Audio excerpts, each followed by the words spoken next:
सीतापुर नाम का एक गांव था। वहां रेखा अपने पिता के साथ बहुत खुशी खुशी रहा करती थी। रेखा की माँ का उसके बचपन में ही स्वर्गवास हो गया था, इसलिए उसका पालन पोषण उसके पिता ने ही किया था। वो अपने पिता को अपना दोस्त ही मानती थी। हर रोज की तरह सुबह उठकर उसने अपने पिता को चाय दी और वो फूलों को पानी डाल रही थी कि तभी वहां अचानक से संजय आ जाता है। संजय शहर से कुछ कॉन्ट्रैक्टर्स गांव में आए हुए हैं, उनमें से एक है। वो यहाँ पानी की तलाश में आया और यहाँ पर वो रेखा को देखकर देखता ही रह गया। उसे रेखा इतनी अच्छी लगी कि वो उसे देखता ही रह।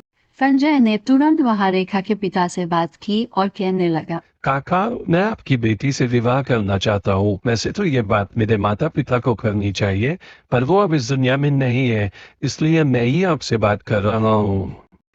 काफी पूछताछ के बाद रेखा के पिता ने संजय के साथ उसका विवाह कर दिया और वे दोनों शहर में अपने घर रहने आ गए। विवाह के कुछ दिनों बाद संजय ने अपना ऑफिस ज्वाइन कर लिया और वो हमेशा की तरह सुबह सुबह अपने दफ्तर पहुंच गए। वहां उसके सामने शालिनी आ गई। शालिनी ने भी अभी नया ज्वाइन किया था, इसीलिए संजय उसे नहीं जानता था। वो बहुत ही खूबसूरत और अकड़ू किस्म की लड़की थी, पर संजय वहां उसे देखकर देखता ही रह जाता है। संजय उसे देखकर खो सा जाता है, लेकिन तुरंत ही संजय को ख्याल आता है कि वो तो विवाहित है और इस तरह किसी गैर स्त्री को देखना उसके लिए ठीक बात नहीं। तो वो वहां से चला जाता है, पर यह बात शालिनी को सही नहीं लगती। शालिनी तुरंत ही संजय को पीछे घूमकर देखती है, क्योंकि उसे ये बात बिल्कुल भी हजम नहीं होती कि आखिर कोई उसे इग्नोर कैसे कर सकता है, क्योंकि वो खुद को सबसे खूबसूरत लड़की मानती है। उसके हिसाब से शहर में उसके जैसा खूबसूरत कोई और है ही नहीं। वह मन ही मन सोचती है, इसकी इतनी हिम्मत! इसने मुझे इग्नोर किया और मेरी तरफ देखा तक नहीं। इसे तो मैं सबक सिखा कर रहूंगी। कुछ दिन बीत जाते हैं। एक रविवार की शाम को रेखा और संजय हाथ में चाय लिए एक दूसरे के साथ बातें करके अपना मन बहला रहे होते हैं कि तभी अचानक वहां शालिनी आ जाती है। शालिनी को देखकर संजय बहुत हैरान रह जाता है कि ये ऑफिस की लड़की घर पे क्या कर रही है।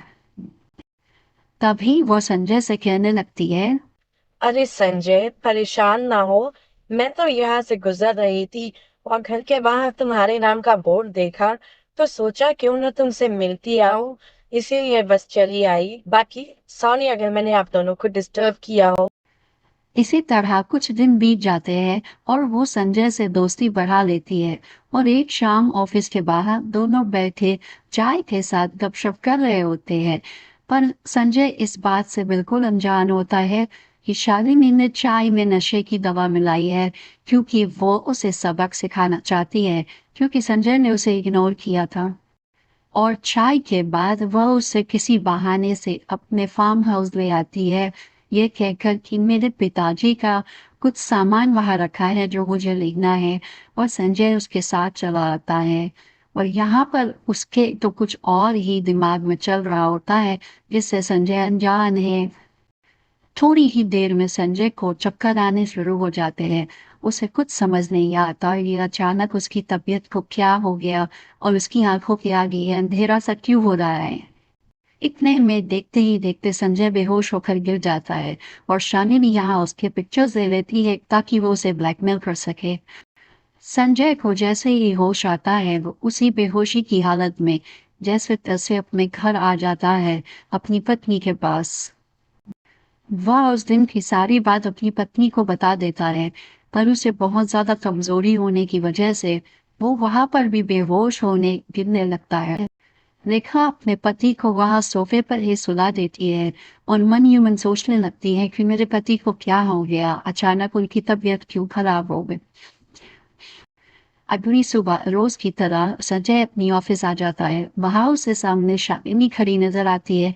वो उसकी तरफ बढ़ता हुआ आता है कि अचानक वो शालिनी के बदले हुए तेवर देखकर हैरान रह जाता है।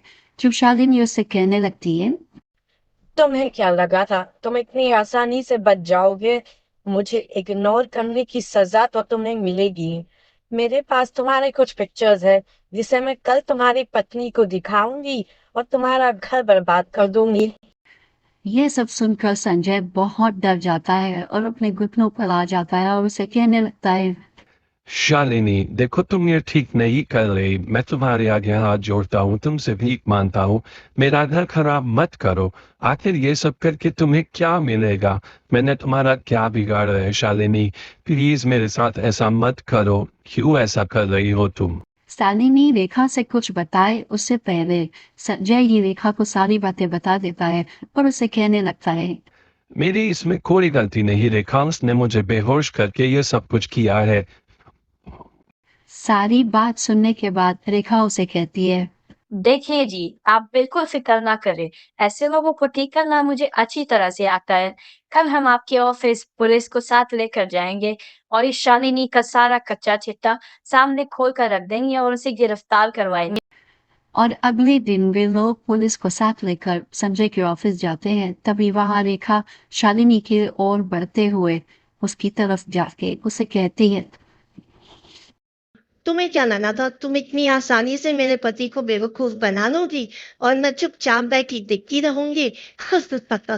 तुम जैसे लोगों को ठीक करना मुझे अच्छी तरह से आता है। इतने में ही वह पीछे पलटकर इंस्पेक्टर साहब से कहती है, ये लड़की फ्रॉड है सर। इसने मेरे पति को बेवकूफ़ बनाया, फ्रॉड किया इनके साथ और अब हमें ब्लैकमेल कर रही है। आप इसे गिरफ्तार कर लीजिए सर। तभी वह पुलिस ऑफिसर वहां से शालिनी की तरफ बढ़ते हुए आता है और उसे कहने लगता है, चलिए मैडम, आप जैसे लोगों का घर तो लॉकअप नहीं होता है। आपका फैसला तो अब कोर्ट ही करेगा। बहुत शौक है ना लोगों को ब्लैकमेल करने का। आप लॉकअप में बैठकर सोचना कि क्या किया।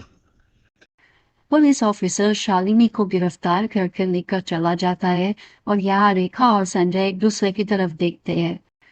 यहाँ संजय और रेखा अब अपने घर आ जाते हैं और बहुत ही सुकून से बैठे एक दूसरे की तरफ देख रहे होते हैं कि हमने आखिर कर ही दिखाया, उस फ्रॉड लड़की को गिरफ्तार करवा दिया और बस इसके बाद भी दोनों सुखी सुखी जीवन अपना व्यतीत करने लगते हैं।